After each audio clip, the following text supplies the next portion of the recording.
창조의 아버지 그 섭리 보이사 택하신 세대 일으키어 이 땅을 고치소서. 주의 크신 능력 만물이 사모하니 성령의 기름 부어주사 성령의 기름 부어주사 이 시간 임하소서. 주 영광 여기 임하사 열방 양의 금이 비추소서. 주의 얼굴 구할 때 주의 향기 머물 선포하며 고백합시다. 열방의 통치자 열방의 통치자 세상이 보리라 세상이 보리라 진실한 주의 약속으로 교회는 승리하리. 아멘. 우리 돌아보사 강건케 하소서. 연약함 모두 벗어지고 선포하며 고백합시다. 승리케 하옵소서. 승리케 하옵소서. 주 영광 여기 임하사 열방 양의 금이 비추소서. 주의 얼굴 구할 때 주의 향기 그래서 함께 선포합시다. 주의 나라가 임하옵시며 아멘. 주의 나라가 임하옵시며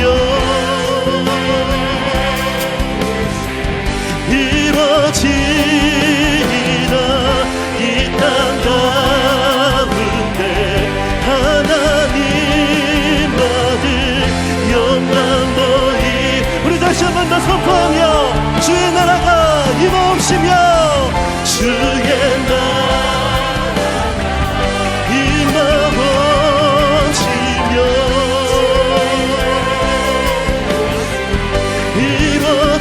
이루어지리라.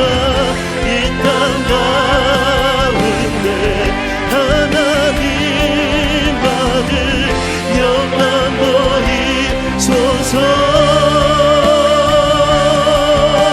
주 영광 여기 임하사 주 영광 여기 임하사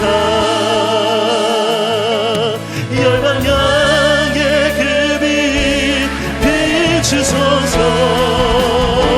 주의 얼굴 구할 때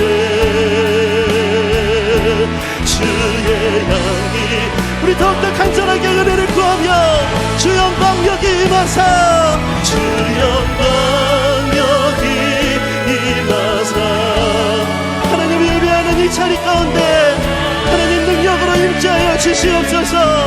역사하실 주님을 기대하며 바라봅니다. 구할 때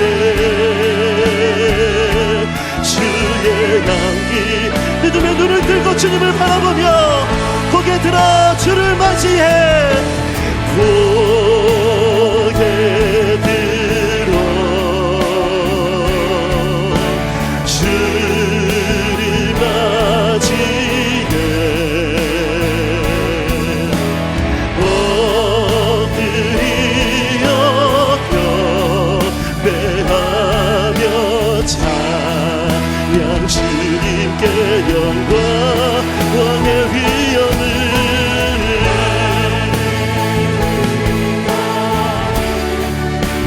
전능하신 하나님, 찬양받기 합당하신 주님, 주님을 높여드립니다.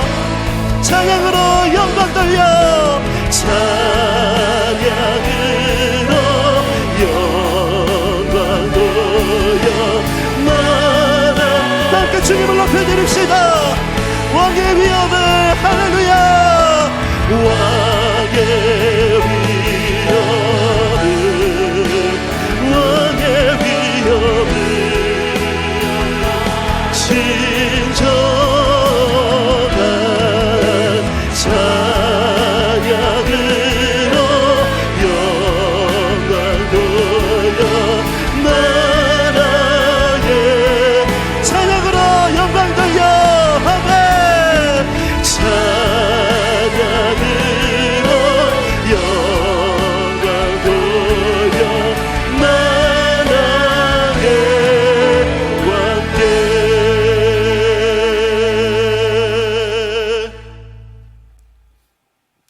영광스러운 주일입니다. 거룩하신 하나님께서 우리를 예배자로 불러주셨습니다. 다 같이 일어나셔서 우리의 신앙을 사도신경으로 고백하시겠습니다. 함께 고백합니다. 전능하사 천지를 만드신 하나님 아버지를 내가 믿사오며 그 외아들 우리 주 예수 그리스도를 믿사오니 이는 성령으로 잉태하사 동정녀 마리아에게 나시고 본디오 빌라도에게 고난을 받으사 십자가에 못 박혀 죽으시고 장사한 지 사흘 만에 죽은 자 가운데서 다시 살아나시며 하늘에 오르사 전능하신 하나님 우편에 앉아 계시다가 저리로서 산자와 죽은 자를 심판하러 오시리라. 성령을 믿사오며 거룩한 공회와 성도가 서로 교통하는 것과 죄를 사하여 주시는 것과 몸이 다시 사는 것과 영원히 사는 것을 믿사옵나이다. 아멘. 이제 우리 하나님 말씀은 마가복음 1장 40절부터 42절까지 말씀입니다.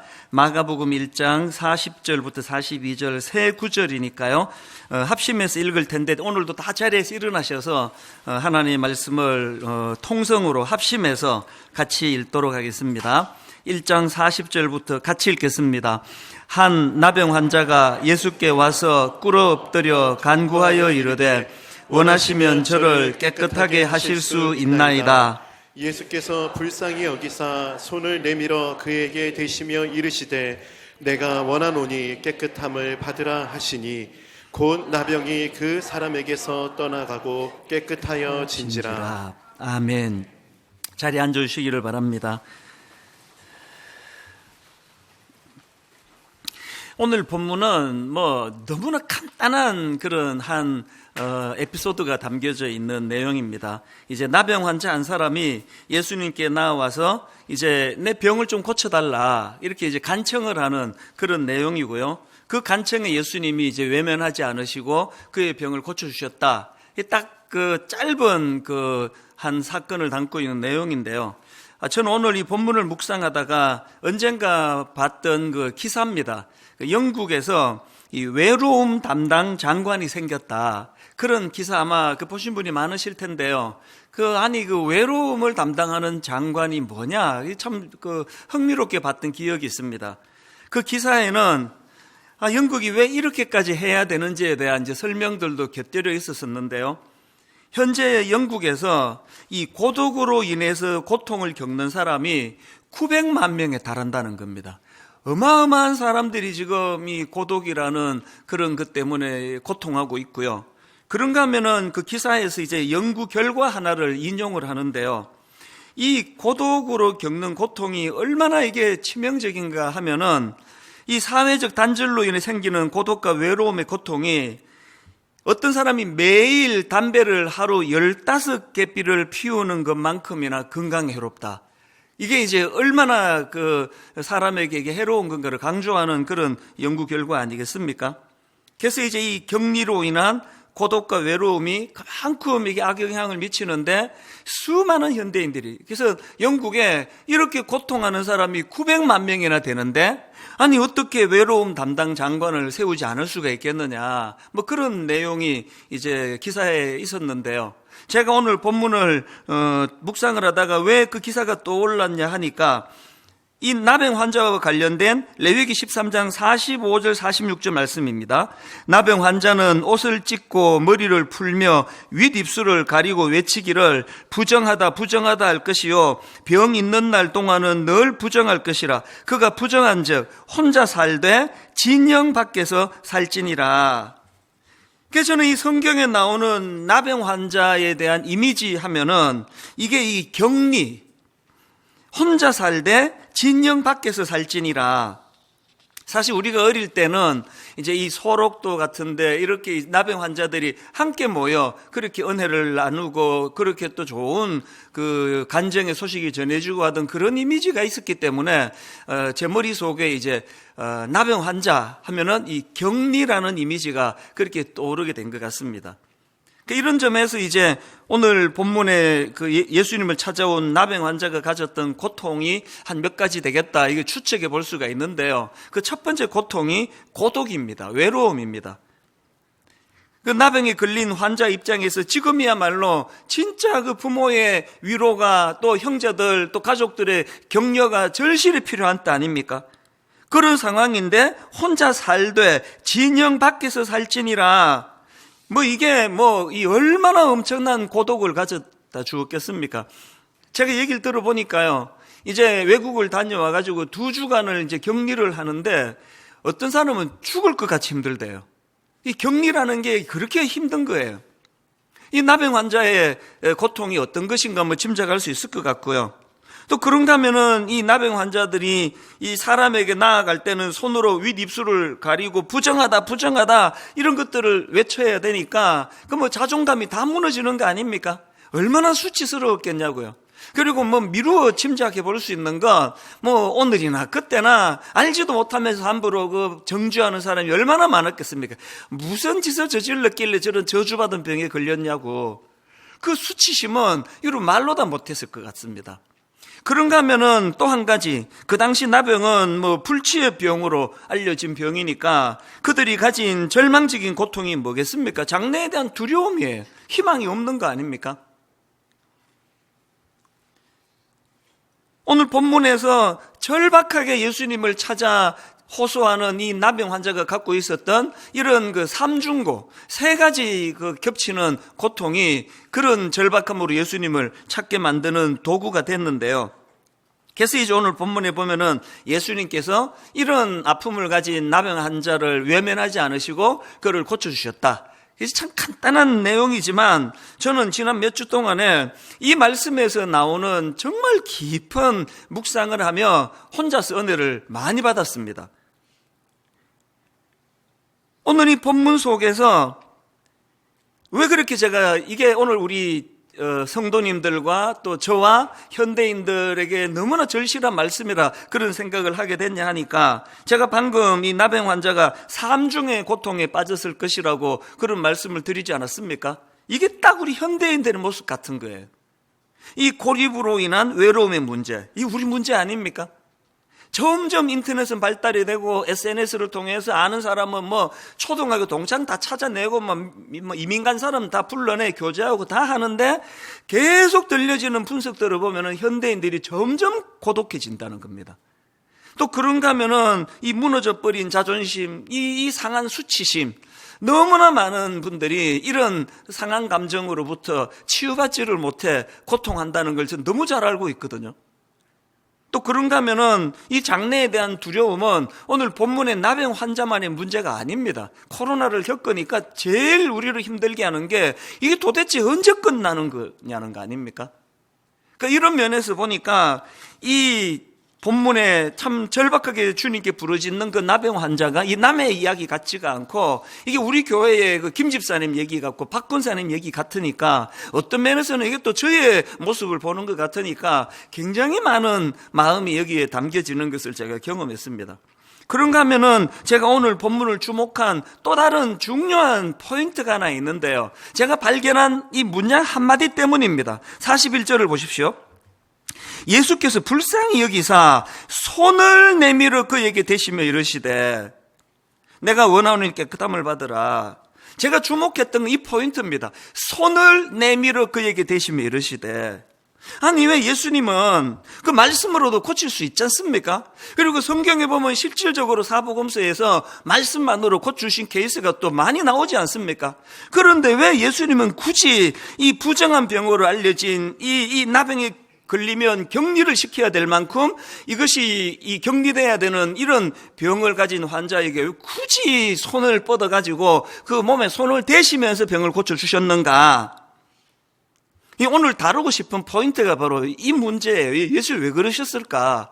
제가 이 문제를 가지고 질문하고 또 묵상을 하다가 떠오른 한 장면이 있는데요. 평소에도 제가 참 좋아하는 성경 구절입니다. 마태복음 14장 27절. 예수께서 즉시 이르시되 안심하라 나니 두려워하지 말라. 이 말씀의 배경 다 아시죠? 지금 예수님의 제자들이 풍랑이 있는 바다 너무나 밤새 고생을 하고 죽을 고생을 하는데 풍랑은 잦아들지 않고 그런 절망적인 상황에 빠져 있을 때 예수님이 그들에게 다가가셔서 풍랑을 잠잠케 해주시는데요. 그런데 예수님이 즉시 이르시되 즉시 제일 먼저 다른 거 어떤 거 하기 전에 가장 먼저 하신 게 뭐냐? 안심하라 내니 두려워하지 말라. 전 이런 예수님이 너무 좋습니다. 근데 기계적으로 이것들 고생하네? 내 내 이거 해줄 수 있는데 이런 태도가 아니세요. 감정이 이입이 되시는 거 아닙니까? 밤새도록 그렇게 풍랑으로 고통한 그 제자들을 보시면서 그 마음속에 저는 환자분들을 위해 기도할 때마다 종종 이렇게 기도합니다. 하나님, 저들 마음에 하나님 두려움이 얼마나 큰지, 그 불안이 얼마나 심한지, 고통이 얼마나 많은지 알지 않습니까? 하나님 그들에게 찾아가셔서 한 말씀만 들려주시기 원합니다. 안심하라, 내니 두려워 말라. 이 말씀을 그들에게 들려주시기 원합니다. 그렇게 기도할 때가 많습니다. 오늘 본문에서 예수님께서 그냥 저렇게 원하는데 고쳐주시면 할 수 있는데 이게 아니에요. 이 손을 내밀어 그에게 대시며 한 몇 주 전인데요. 이제 이 코로나 바이러스가 이제 계속 확산이 되고 이게 언제 이게 끝날지 모르는 그런 두려움이 참 많을 때인데 우리 교회의 교구 목사님이 저한테 메일을 보내왔는데요. 그 메일의 한 대목이 정말 저를 감동을 시켰습니다. 그 한 대목을 읽어드리겠습니다. 2달 넘게 담당 교구 지역을 돌아보지 못하고 있어서 궁금증이 컸습니다.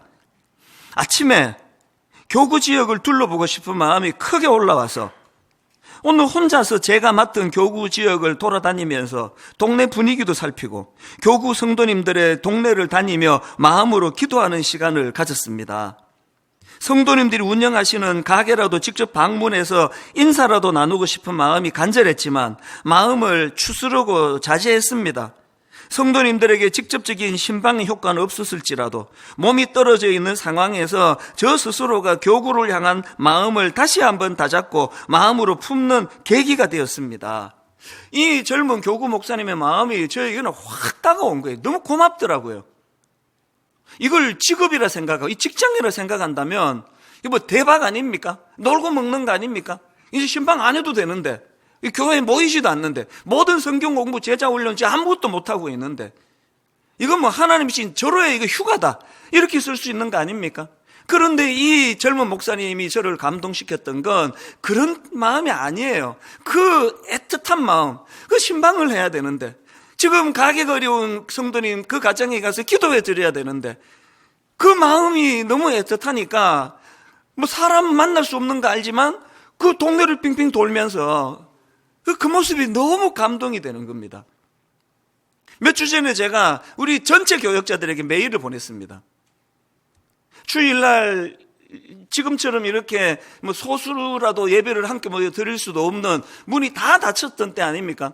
제가 무슨 메일을 드려 부탁했느냐? 주일학교는 자기가 담당하는 부서에 가서, 청년부는 자기가 담당하는 그 자리에 가서 1시간 정도는 기도 좀 해라. 그 아이들을 이름 불러가면서 그 대상을 부르시면 기도 좀 해라. 제가 그렇게 부탁 메일을 드렸습니다. 왜 이런 부탁을 드릴 수 있었냐 하니까요. 노회에 갔더니 노회장 목사님이 그 이야기를 같이 나누는 겁니다. 너무 감동이 되더라고요. 오늘 예수님께서 그냥 말 몇 마디로 고쳐주실 수 있는 능력을 가지셨지만 그 환자의 손에 손을 뻗어 몸을 대시는 거는 거기에 담겨져 있는 주님의 마음. 가도 만나지도 못할 건데, 알아주는 사람도 없는데, 그게 아니고, 내가 그 동네라도 좀 돌면서, 우리 성도들의 아픔을 좀 나누어 보자. 이게 다 같은 이야기 아닙니까? 이 터치라는 제목의 책이 있는데요. 부제가 치유와 성장을 부르는 촉각의 과학입니다. 저자는 미국의 소아과, 심리학과, 정신의학과 교수인데요. 이 책에서 주장하는 몇 가지 중에 강렬한 주장이 뭐냐? 사람은 하루에 필요한 터치의 양이 있다는 거예요. 그러니까 저나 여러분 모두가 다 하루에 우리가 받아야 될, 또 누군가에게 줘야 될 터치의 양이 있다. 왜 그러냐? 터치는 사람에게 성장, 뇌파, 호흡, 심장 박동 이런 거에 긍정적인 영향을 미치고 스트레스와 불안을 줄이게 만드는 도구라는 겁니다. 이게 전문가 교수님이, 정신의학과 교수님이 쓴 책이에요. 그러면서 이제 이분은 미국 사람이니까 자기 사회에 대한 아쉬움을 피력을 해놓았는데 몇 구절 읽어드릴게요. 터치가 지닌 결정적으로 중요한 기능이 많은데도 불구하고 적어도 미국에서는 어린이의 대부분이 아주 어린 나이에 자신의 터치 행위를 제한하도록 사회화한다. 또 이런 대목도 있습니다. 청소년기에 이르면 그들은 육체적 친밀감을 조심해야 한다고 배우며 터치보다는 얼굴 표정이나 말로 자신을 표현해야 한다고 배운다. 아니, 난 너무 화가 나는 거예요, 이게. 그 못된 그 인간들 때문에, 성추행하고 이런 인간들 때문에 온통 교육이라는 게 이걸 다 죽여놓는 거예요. 그래서 절대로 모르는 사람이 너한테 다가가고 손을 잡거나 이런 거 용납하지 마라. 이게 미국에서 가르치는 일이라는데 우리나라는 안 그렇습니까? 어디? 제가 여러분 19년 전에 청소년 사회 갈 때는요, 그 중등부 특히 그 꼬맹이들 1학년, 2학년 이런 애들 할 때는 남자아이, 여자아이 가리지 않고 등 두드려주고 손잡아주고 예배 시간에 입구에서 기다렸다가 어른들 지나갈 때는 그냥 인사만 하지만 얘들은 일부러 등을 두드려주고 어떤 애는 격려가 필요한 애는 막 손을 꼭 잡아주면서 잘 왔다고 격려하고 어떨 때는요, 이제 저학년 애들일 때는 가능했지만 뺨을 이렇게 막 내가 부비면서 진짜 놀라운 하나님의 형상이다 그러면서 애들을 막 그렇게 격려하고 그런, 그게 제 청소년 사역이었거든요. 지금 그랬다가는 큰일 납니다. 바로 이건 난리가 날 거예요. 누가 이렇게 삭막하게 만들었냐고요. 그러니까 저는 지금도 이제 계속 우리 아이들을 보면은 등 두드려주고 했던 게 습관이 돼가지고요. 지금도 우리 교회 직원들을 보면은 이게 습관이에요. 손이 무의식적으로 나가요. 한 번은 제 아내하고 이제 같이 있는데 우리 청년 직원이 있어 만나가지고 이렇게 어깨를 툭 두드려줬더니 그 청년 가고 나서 저보고 경고를 하더라고요. 어깨 두드리지 마세요. 오해합니다. 오해받습니다. 근데 그 말이 참 슬프더라고요. 또 부인할 수가 없으니까. 이게 또 문제 삼으면 문제 삼아지는 참 삭막한 세상에 살고 있으니까 우리가 이제 잃고 있는 게 뭡니까? 그래서 그 책에 보면은요, 이런 어릴 때부터 이런 교육을 받다 보니까 미국 사람들이 전부 거기에 보니까 그 책의 챕터 1, 제일 그 일과 소제목이요. 터치의 굶주림, 이렇습니다. 터치의 굶주림. 내용을 한번 들어보세요. 그렇지만 이상하게도 어른으로서 우리는 상당히 개인적이고 감상적인 방식으로 터치에 대해 말한다. 너의 말이 나를 깊게 터치했어. 그리고 또 이런 그 터치의 굶주린 미국 사람들을 그 대상으로 한 그 광고, 텔레비전 광고가 그걸 반영한다는 겁니다. 그러면서 예를 들기를 미국의 AT&T라는 광고 회사가 있지 않습니까? 그 광고 회사에 이런 내용이 있답니다. 손을 뻗어 누군가를 터치하라. 이게 지금 이 터치에 목마른 사람들을 겨냥한 광고 아닙니까? 또 잔슨앤잔슨이라는 로션 만드는 회사의 광고 문구도 이런 광고가 있답니다. 그들의 오늘을 터치하라. 그들의 내일을 터치하라. 이게 전부 지금 터치에 굶주려져 있는 미국 사람들, 현대인들의 모습을 지금 반영한 거 아니냐. 그 책에서 이런 내용을 다루고 있는 거거든요. 이런 점에서 저는요, 오늘 이 본문 말씀에 그 예수님의 참 그 상실감에 빠져 있는, 그리고 격리로 인한 고독과 외로움에 굶주려 있는 그 나병 환자를 터치해 주시는 그 주님을 보면서요, 제가 이 본문을 묵상하다가 헨리 나우엔이 쓴 책입니다. 돌봄의 영성이라는 그 책에 나오는 한 대목을요, 내가 옮겨 적어가지고 요즘에 이거를 제가 들여다보고 묵상을 하고 있습니다. 그 책에 어떤 내용이냐, 화면으로도 부탁을 드렸는데요. 이런 내용입니다. 당신의 고통이 보입니다. 내가 그 고통을 없애줄 수는 없지만, 당신을 혼자 두지 않겠습니다. 저는 이게 우리 예수 믿는 사람들이 구호라고 생각을 합니다. 당신의 고통이 보입니다. 내가 그 고통을 없앨 수는 없지만 당신을 혼자 두지 않겠습니다.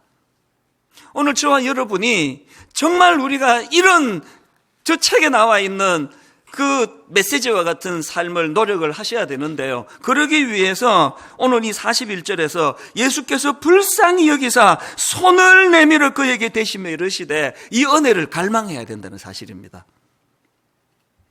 이제 좀 더 구체적으로 이렇게 예수님께서 말씀만으로도 충분하신데 손을 뻗어 그를 그 터치하셨던 예수님의 이 모습을 좀 더 분석하기를 원하는데요.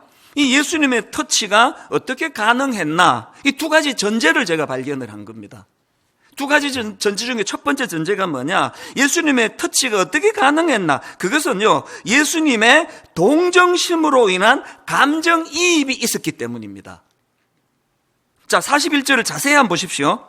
예수께서 불쌍히 여기사, 그래서 나온 게 손을 내밀어 그에게 대시며 이르시되예요. 예수님의 불쌍히 여기사, 이게 동력이 있었기 때문에 손을 내밀어 그를 터치할 수 있었다는 겁니다. 근데 저게요, 우리말 성경으로 번역이 조금 약합니다. 여기 나와 있는 불쌍히 여기사 이렇게 번역하기에는 이게 굉장히 센 단어예요. 헬라어로 여기 나와 있는 불쌍히 여기사는 스플랑크니조마이라는 단어인데요. 이 단어의 어원인 스플랑크노는 내장, 심장, 폐, 이런 장기를 뜻하는 단어예요. 그러니까 여기 나오는 예수께서 불쌍히 여기사 이 말을 뭐 조금 더 그 헬라어에 가깝게 번역을 한다면 이렇게 하셔야 돼, 번역을. 예수께서 억장이 무너지는 아픔으로 그를 불쌍히 여기사예요. 그냥 뭐, 아이고, 참 안 됐네, 뭐, 이거 아니에요. 억장이 무너지는 거예요. 내 심장이 그것 때문에 아픔을 느끼는, 그게 그를 터치하게 만들었다는 겁니다. 제가 여기에 1번의 큰 제목을 두 단어로 썼잖아요. 동정심으로 인한 동정심, 그 다음에 감정이입. 제가 이 사전을 찾아봤거든요. 동정심이라는 단어가 사전적 의미로 이렇게 해석이 됩니다. 남의 어려운 처지를 안타깝게 여기는 마음, 이게 동정심이고요. 그런가 하면 감정이입은 사전적 의미로 다른 사람의 감정을 이해하는 능력. 저는 참 한 가지 우리나라에서 안타까운 게 하나 있는데요. 이 동정심이 주로 나쁠 때 쓰여진다는 거예요. 뭐 화날 때, 너 지금 나 동정하는 거야? 이럴 때 쓰잖아요. 그래서 뭐 내가 저 사람한테 뭐 동정심을 가지고 이렇게 표현하면 큰일 납니다. 이게 굉장히 슬퍼요.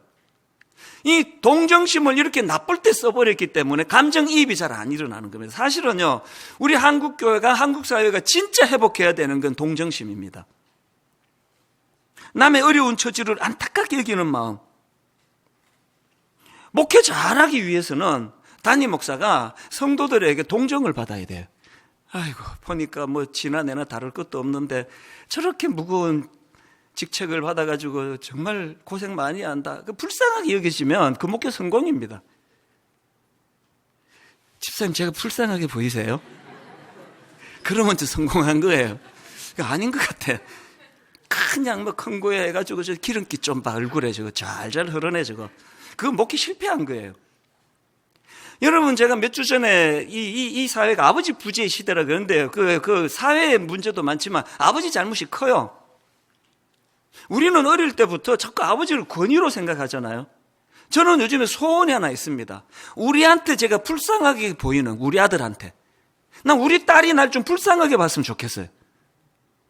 부부관계의 결정적인 회복의 첫 단추는요, 배우자가 불쌍해지기 시작할 때예요.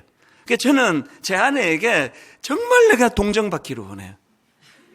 아이고, 이 인간이 내가 30년 전부터 봐서 아는데 실력도 없고 그러면서 그냥 어떻게 이 큰 걸 맡아가지고 오늘도 저 얼마나 힘들겠냐고. 그냥 하루 일과를 마치고 집에 가면은 막 쌩쌩하다고도 문 열고 들어. 미루고 들어가요. 난 우리 집사람에게 동정받고 싶어가지고. 쌩쌩하게 들어가지 않아요. 사실은 쌩쌩한데 죽을 것 같아 막 그러면서. 부부가요, 동정을 받으면 그 관계 끝입니다. 뭘 용서하지 못하겠냐고요. 불쌍한데.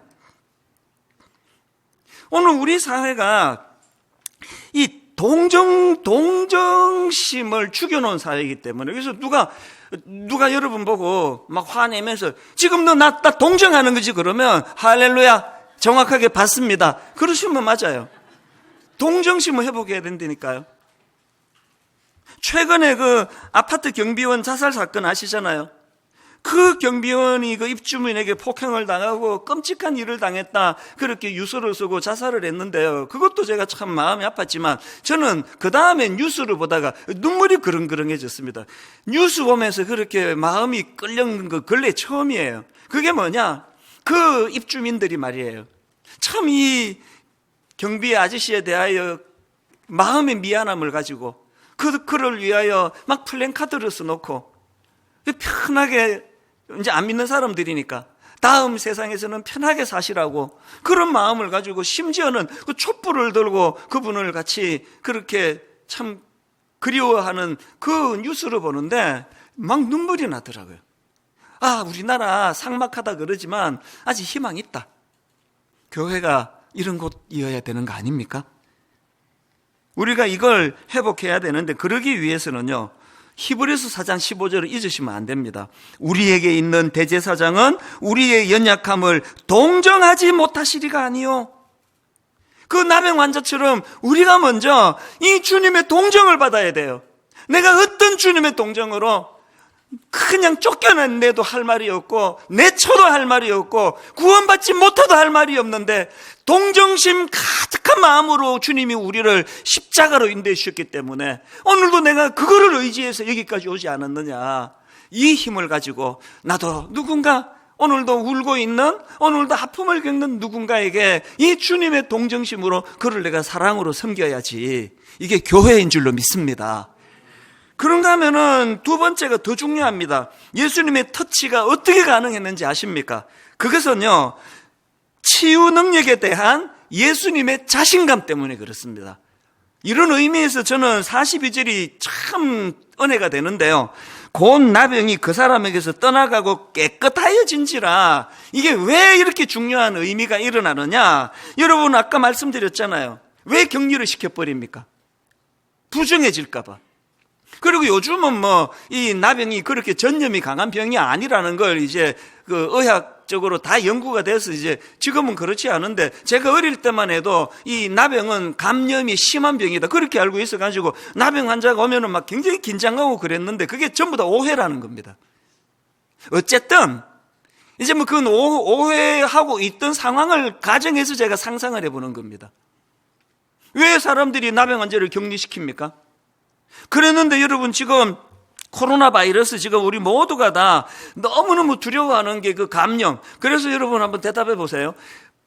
지금 감염이 안 된 사람하고 감염이 된 사람이 만나면 누가 더 영향력이 셉니까? 감염이 안 된 사람 때문에 영향을 받아서 감염이 된 사람이 치료가 됩니까? 감염이 안 된 사람이 감염된 사람에게 영향을 받아가지고 그 사람도 감염이 됩니까? 이렇게 간단한 걸 이렇게 복잡하게 질문을 했지? 모두가 마스크 쓰고 막 그냥 문 앞에서 열재고 하는 이유는, 이 자리에 막 감염 안 된 사람이 막 10,000명이 모였는데 감염된 사람 1명만 있으면 그것들이 다 감염을 시키기 때문 아닙니까? 왜 그 나병 환자를 격리를 시켜야 됩니까?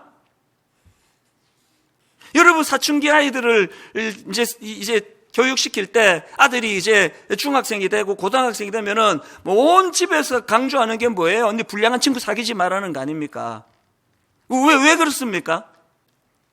불량하지 않은 내 아들이 불량한 아들을 만나면 불량하지 않은 내 아들 영향으로 불량한 내 친구가 깨끗해지는 거는 거의 없고, 헷갈리더라도 이해해 주세요. 불량하지 않은 내 아들이 불량한 아들을 만나면 그 아이의 영향을 받아 걔가 변하는 게 아니라 안 불량한 내 아들이 불량해지니까 만나지 마라 그러는 거 아닙니까? 제가 여러분 이 두 번째에서 왜 은혜를 받는지 아시겠죠? 왜 터치가 가능했다고 예수님의 치유 능력에 대한 자신감이 뭡니까? 여기 42절을 보니까요, 그 부정한 나병 환자 때문에 그를 터치했더니 예수님이 그 영향을 받아서 부정해지신 게 아니고요, 반대로 그 부정했던 그 사람이 예수 그리스도로 말미암아 깨끗해졌다는 겁니다. 이게 교회의 차별성입니다. 요즘에 제가요, 옮겨 적어놓고 묵상하는 그 문장 몇 개가 있는데 그 중에 하나는 고신대 우병웅 교수가 쓴 글인데요. 내용이 이렇습니다. 화면으로도 좀 부탁을 드렸는데 보십시오. 유대교가 접촉을 통해 부정해지는 종교라면 기독교는 접촉을 통해 거룩해지는 종교이다. 이거요, 여러분 다 옮겨 적이고 다 묵상하셔야 될 내용이에요.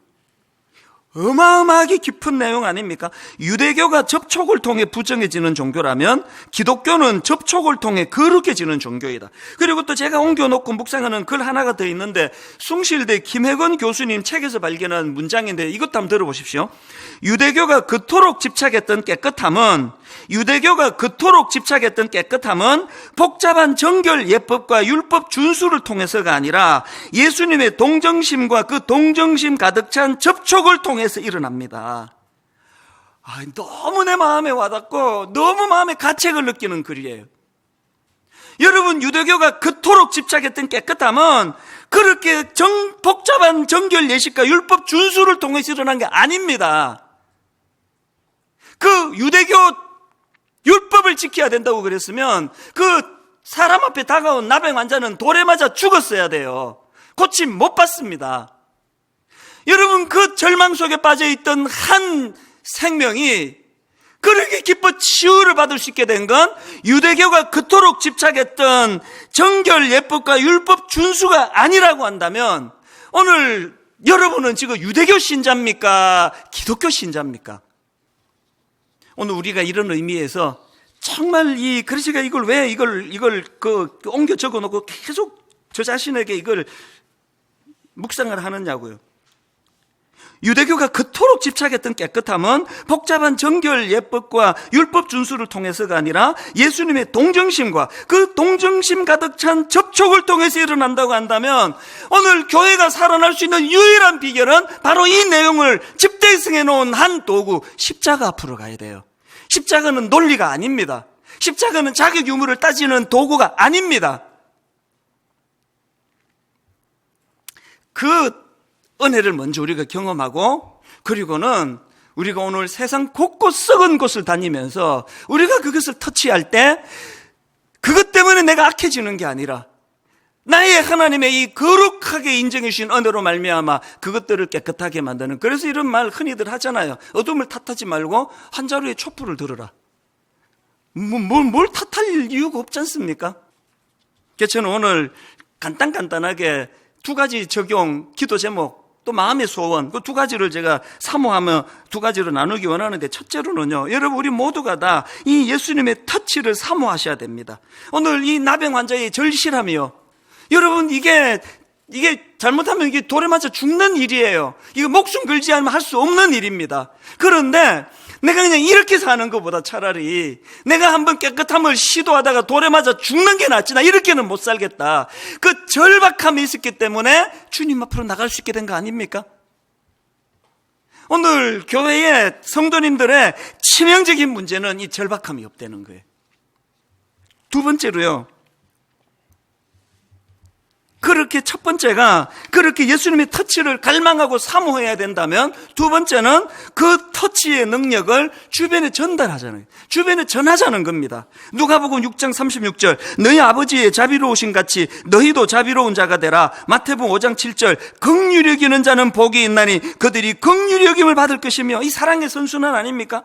내가 먼저 하나님 아버지의 자비로우심으로 말미암아 거룩한 주님의 자녀가 됐으니 나도 연약한 그 누군가를 향하여 이 긍휼을 내가 흘려보내줘야 되겠다. 그랬더니 또 긍휼을 베푸는 자에게 주님의 긍휼하심이 또 일어나는 게 이 사랑의 선순환입니다. 그래서 여러분 이제 힘을 내셔야 돼요. 이제 주저앉으시면 안 됩니다. 다락방마다 이게 그냥 옛날에 모여서 할 때보다 막 훨씬 더 은혜롭네. 이거 우리 반드시 만들어내야 되고요. 결론을 맺습니다.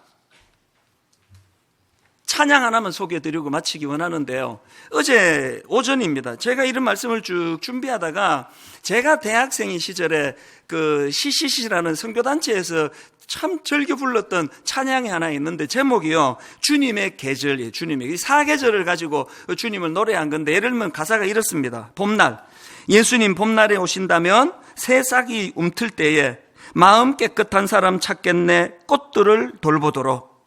여름, 예수님 여름에 오신다면 태양이 뜨거울 때 사랑 넘치는 사람 찾겠네, 온 세상 녹이도록. 가을, 예수님 가을에 오신다면 오곡이 익어갈 때 마음 성실한 사람 찾겠네, 열매를 거두도록. 어제 아침에 마음을 먹먹하게 만든 건 겨울이에요. 예수님 겨울에 오신다면 온 세상 차가울 때 마음 따뜻한 사람 찾겠네, 추위를 녹이도록. 오 주를 찬양하세, 고난의 겨울에 우리 찾으러 오신다네. 지금이 겨울 아닙니까? 조금 전에도 연로하신 권사님이 기도 부탁하러 오셨는데 병원은 못 가고 계셔요. 너무너무 힘드시니까.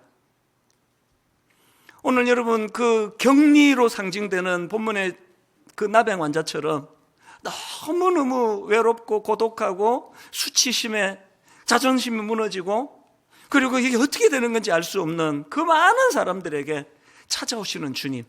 그런데 예수님은 그런 은혜로 변화된 우리를, 주님 겨울에 오신다면 마음 따뜻한 사람을 찾겠네. 마음 따뜻한 사람, 어떤 사람입니까? 아까 읽어드린 거, 당신의 고통이 보입니다. 내가 그 고통을 없애줄 수는 없지만 당신을 혼자 두지 않겠습니다. 이 따뜻한 사람이에요.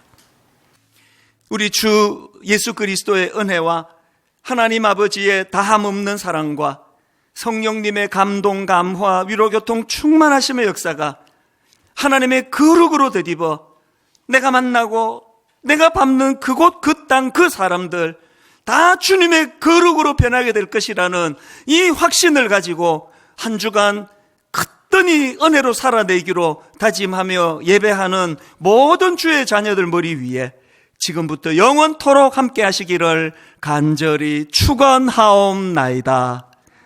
아멘.